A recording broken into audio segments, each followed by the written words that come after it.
Olá, meus queridos alunos, minhas queridas alunas. Que alegria estar aqui com vocês em mais uma aula de língua portuguesa. Na aula de hoje vamos aprender um pouco sobre o gênero textual conto. E contar uma história é bom demais. Então, o que é um conto? Bom, é um gênero narrativo com larga tradição histórica e cultural. O conto é um relato quase sempre breve, onde se narra de forma concentrada uma história sem grande complexidade, envolvendo um número relativamente pequeno de personagens e decorrendo num tempo também não muito alargado, segundo aí o dicionário de Carlos Reis. Então, todo dia, se nós percebemos, nós estamos aí contando uma história, seja de forma oral, conversando ali com as pessoas, seja de forma escrita, né? Por meio aí dos textos. E também por meio de imagens. Quem aí lembra daqueles livros ilustrados, né? Os livros imagens, que a narração toda é feita por meio das imagens. E ali, quando nós vamos passando as páginas, nós vamos observando aquelas imagens, estamos construindo também um conto. A diferença é que o livro-imagem, ele permite aí várias narrativas, né? Vai depender da pessoa que está ali apreciando aquela obra. Então, vamos para a estrutura básica de um conto. Então, resumidamente, aí, o conto, ele traz 3 pontos. A situação inicial, que apresenta o espaço, o tempo e as personagens, situando o leitor ali sobre aquela história. Temos também um desenvolvimento, que apresenta-se, né, a situação, problema vivenciada pelos personagens. Então, geralmente, o conto ele é uma história curtinha, tem poucos personagens, e geralmente acontece ali um conflito, ou seja, tem um probleminha vivenciado pelos personagens. Temos também a situação final, que a gente chama de desfecho, que é quando o problema é resolvido, tá certo? Então, vamos lá. Ainda aqui, ó, nos elementos da narrativa. Então, o foco narrativo do conto, a narração ela pode acontecer em primeira ou terceira pessoa. Geralmente, quando ocorre em primeira pessoa, o narrador, ele é um narrador personagem, né? A primeira pessoa aí, eu. Então, no caso, o narrador personagem está contando uma situação que aconteceu com ele mesmo. Então, ele participa da história. Ele pode ser o protagonista ou não. E ele tem uma visão parcial da história. E, como dito, essa narração aí do conto é feita em primeira pessoa. Então, o exemplo aí de narrador-personagem, um trechinho. Quando eu tinha 8 anos, meus pais precisavam viajar a trabalho com frequência e eu tinha que passar parte das férias na casa de meus avós. Então, esse trecho aí de um conto está em primeira pessoa, onde o narrador é um narrador-personagem, contando algo aí que aconteceu com ele. Olha aí o narrador-personagem, ó. Ele participa de toda a história ativamente. Ele é um dos personagens e narra os acontecimentos em primeira pessoa. Temos também o narrador observador. Então, ele não participa da história. Acontece em terceira pessoa, porque ele está contando ali, né, um fato que ocorreu com outra pessoa e não ele. Então, ele observa tudo e conta para a gente. Um exemplo. Os pais de João precisavam viajar a trabalho com frequência e o menino tinha que passar parte das férias na casa de seus avós, tá? Então, ele não é um personagem, ele está apenas observando e contando para a gente ali a situação. Então, o narrador observador, ele conhece toda a história, ou seja, está por dentro de todos os acontecimentos, porém, não participa da história. Ele não é um personagem. Esse tipo de narrador é imparcial, ou seja, não emite opinião durante os acontecimentos da narrativa. E como dito, tem aí como foco narrativo a terceira pessoa, tá bom? Temos também o narrador onisciente. Ele é um pouco parecido com o narrador observador. A diferença é que ele sabe tudo a respeito das personagens. Sabe até seus pensamentos e seus sentimentos, tá?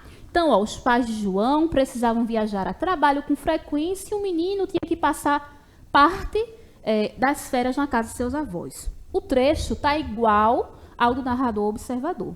Mas se a gente pudesse continuar essa história, a gente poderia colocar aqui alguns pensamentos do João. Será que João ficava triste, com saudade dos seus pais, quando eles precisavam viajar com tanta frequência? E aí, se no conto tivesse esse relato, o narrador seria onisciente, tá? Então, o narrador onisciente, ele conhece tudo o que se passa na história, inclusive os pensamentos, sentimentos e outros aspectos subjetivos das personagens. Este tipo de narrador não é um dos personagens aí. Então, assim, apesar dele saber tudo sobre as personagens, ele não é um dos personagens. Então, o foco narrativo é em terceira pessoa também. Às vezes, a narração pode acontecer em primeira pessoa, já que o narrador está tão próximo dos personagens, mas é raro. Então, vamos ver aqui uma segunda narrativa, apenas um trechinho, para a gente conhecer um pouco sobre o narrador onisciente. Eu peguei essa página de um livro e diz assim, Conto de Fadas deu um sorrisinho sem graça, mas não soube responder. Era uma vez, ficou desolado. Não acreditava que ficaria ali para sempre, apenas enfeitando prateleira. Então, é uma história onde os livros, eles são chamados por esses nomes, né? Tem um dos livros é Conto de Fadas, o outro era uma vez. E o narrador, ele passa para a gente um pouco aí do sentimento desses livros. Por isso, ele é um narrador onisciente. Esse livro que eu trouxe um trechinho, ele faz parte dessa obra aqui que tem por título Era uma Vez o Livro. Então, foi escrito pelo escritor Felipe Chaves, ilustrado por Elane Oliveira e faz parte da coleção Pike, Prosa e Poesia lá do Ceará. E está disponível gratuitamente em PDF na internet, tá bom? Então, se vocês quiserem ler essa obra, podem pesquisar lá no Google e aparece a obra completa para vocês. Trouxe outro conto aqui, tem por título A Partida, então vou ler. Acordei pela madrugada, a princípio com tranquilidade, e logo com obstinação, quis novamente dormir. Inútil, o sono esgotara-se. Com precaução, acendi um fósforo. Passava das 3. Restava-me, portanto, menos de 2 horas, pois o trem chegaria às 5. Veio-me então o desejo de não passar mais nenhuma hora naquela casa. Parti sem dizer nada. Deixar quanto antes minhas cadeias de disciplina e de amor. Com receio de fazer barulho, dirigi-me à cozinha. Lavei o rosto, os dentes, penteei-me e, voltando ao meu quarto, vesti-me. Calcei os sapatos, sentei-me um instante à beira da cama. Minha avó continuava dormindo. Deveria fugir ou falar com ela? Ora, algumas palavras que me custava acordá-la, dizer-lhe adeus. Então, a gente percebe que esse narrador aí, ele é um narrador personagem, né? A narração é toda feita em primeira pessoa. Vamos continuar aqui sobre os elementos da narrativa. Então, a gente já viu o foco narrativo e agora vamos ver o espaço, tá? O conto, por se tratar de uma narrativa, deixa bastante claro o espaço ali onde está se desenvolvendo a história.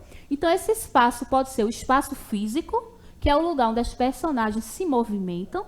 Então, por meio da descrição, o leitor vai reconhecendo esse espaço, né? A gente vai imaginando e adentrando ali naquele espaço.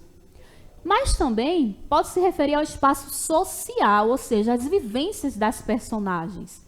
Como são essas personagens no dia a dia, o que elas vivem, né? Seus traumas ou suas vivências, enfim.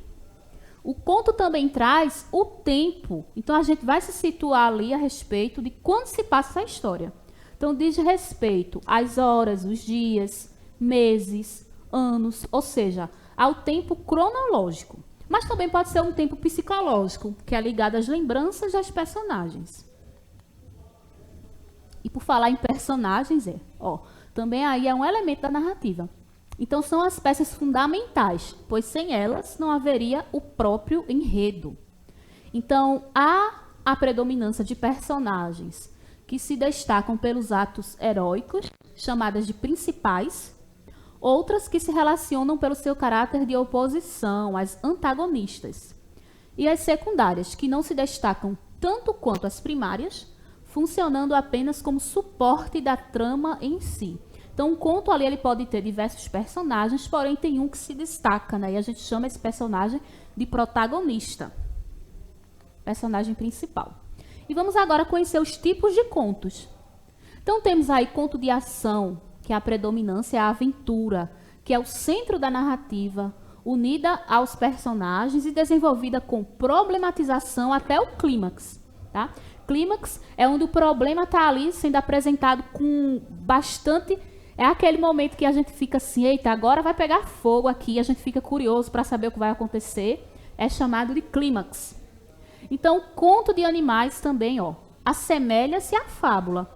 São contos em que os animais são dotados de qualidades, defeitos e sentimentos humanos. Pode se assemelhar à fábula porque não necessariamente pode ter uma moral ali explícita, né? A fábula conta toda a história ali, os personagens são os animais, mas ao final do conto tem ali a moral da história, bem explícita, né? Então, temos também o conto emocional. O objetivo é gerar uma emoção, como terror, pânico, surpresa. O conto de encantamento, que é o conto popular caracterizado pelo elemento sobrenatural ou fantástico, em que intervêm seres fabulosos, animais antropomórficos, objetos mágicos. E o conto de enigma apresenta um crime ou um mistério a ser desvendado. Por esse motivo, essas histórias geralmente apresentam a figura de um detetive ou de alguém que desempenha um papel de esclarecer o enigma, tornando-se um herói após desmembrar todo o problema. Esse conto de enigma, ele é bastante divertido assim de ler, porque a gente vai lendo, fica curioso, né, para saber quem foi que cometeu ali aquele crime, a gente tenta adivinhar e no final a gente nunca consegue. Enfim, temos também o conto de fada, que é o mais conhecido, que a gente não pode pensar, né, que todo conto é de fada. Os de fadas, eles são mais conhecidos. Então, os contos de fadas têm natureza espiritual, ética e existencial. Sua origem está ligada à cultura celta e retratam a história de heróis e heroínas. O conto fantástico é uma das formas mais livres de escrever. O conto fantástico é a construção de um mundo irreal, com situações improváveis e ações que transpassam a realidade além do humano. E o conto de terror, que é muito bom também, parecido com aquele do Enigma, né? É um relato literário ficcional que visa provocar sentimentos de medo no leitor. A morte, as doenças, os crimes, as catástrofes naturais, os espíritos e as bestas sobrenaturais. Então, aquele tema assim que gera um pouquinho de medo, né? Então, vamos ler aqui. O conto da mentira. Rogério Augusto. Todo dia, Felipe inventava uma mentira. Mãe, a vovó está no telefone. A mãe largava a louça na pia e corria até a sala. Encontrava o telefone mudo. O garoto havia inventado o morto do cachorro, nota 10 em matemática, gol de cabeça em campeonato de rua. A mãe tentava assustá-lo. Seu nariz vai ficar igual ao do Pinóquio. Felipe ria na cara dela. Quem está mentindo é você, não existe ninguém de madeira. O pai de Felipe também conversava com ele. Um dia você contará uma verdade e ninguém acreditará. Felipe ficava pensativo, mas no dia seguinte, então, aconteceu o que seu pai alertara. Felipe assistia a um programa na TV, a apresentadora ligou para o número do telefone da casa dele. Felipe tinha sido sorteado. O prêmio era uma bicicleta. É verdade, mãe, a moça quer falar com você no telefone para combinar a entrega da bicicleta. É verdade. A mãe de Felipe fingiu não ouvir. Continuou preparando o jantar em silêncio. Resultado, né? Felipe deixou de ganhar o prêmio. Então ele começou a reduzir suas mentiras, até que um dia deixou de contá-las. Bem, Filipe cresceu e tornou-se um escritor. Voltou a criar histórias, agora sem culpa e sem medo. No momento até está escrevendo um conto. É a história de um menino que deixa de ganhar uma bicicleta porque mentia. Então, ó, sobre esse conto que nós acabamos de ler, né? A gente percebeu que o narrador aí não é o narrador personagem, não é Filipe que está contando a situação. Então, o narrador, podemos dizer até onisciente, que conhece muitas ações e sentimentos de Filipe. Então, vamos identificar aqui a ordem desses acontecimentos no conto. Então, o que aconteceu primeiro aí? Ó, Filipe utiliza a criação de histórias como uma ferramenta profissional. O pai do garoto alerta quanto às consequências do ato de mentir. Filipe deixa de ganhar a bicicleta do programa de televisão e Filipe conta inúmeras mentiras em casa. Então vamos pensar aqui um pouquinho sobre a ordem correta aí desses acontecimentos desse conto. Então, a quarta ação foi que Filipe utilizou a criação de histórias como uma ferramenta profissional, né? Como se fosse ali também um desfecho para o problema, né? Ó, a segunda coisa que aconteceu foi que o pai do garoto alerta, né, quanto às consequências. Terceiro, Filipe deixa de ganhar a bicicleta. E a primeira coisa que aconteceu foi que ele começou a contar inúmeras mentiras. Então, primeiro ele conta as mentiras, depois o pai dele alerta sobre o problema, depois ele sofre a consequência do problema e, por fim, ele utiliza essa criação de histórias como uma ferramenta profissional. E assim finalizamos mais uma aula de língua portuguesa. Espero que vocês tenham gostado. Foi uma aula bastante proveitosa. E até a próxima aula.